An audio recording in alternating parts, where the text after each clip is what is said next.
પર્યાવરણ એનજીઓ માટે દુઃખદ દહેજની દીપક ફિલોલેક્સ કંપની દ્વારા જીપીસીબી એક્ટનું ઘોર ઉલ્લંઘન।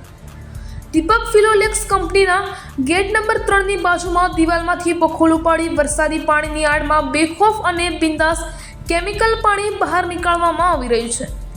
ભરૂચ કલેક્ટર અને જીપીસીબીના અધિકારીને જાણ કરવામાં આવી। દીપક ફિલોલેક્સ કંપની સંચાલકો દ્વારા કેમિકલયુક્ત પાણી વરસાદી કાંસમાં છોડવામાં આવી રહ્યું છે। દહેજ અભેડા ગામની જનતા માટે ખતરારૂપ દહેજમાં આવેલ દીપક ફિલોલેક્સ કંપની દ્વારા પર્યાવરણને નુકસાન પહોંચાડી લાખો રૂપિયા અહીંથી રહ્યા છે।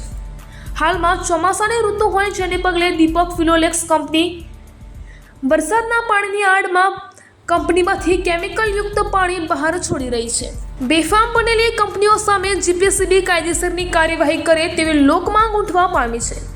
કેમિકલયુક્ત પાણી જે રીતે બહાર છોડવામાં આવી રહ્યું છે તેના પીએચની માત્રા વધુ હોય અને પર્યાવરણને ખૂબ મોટું નુકસાન પહોંચાડી શકે તેમ જણાવાયેલ છે।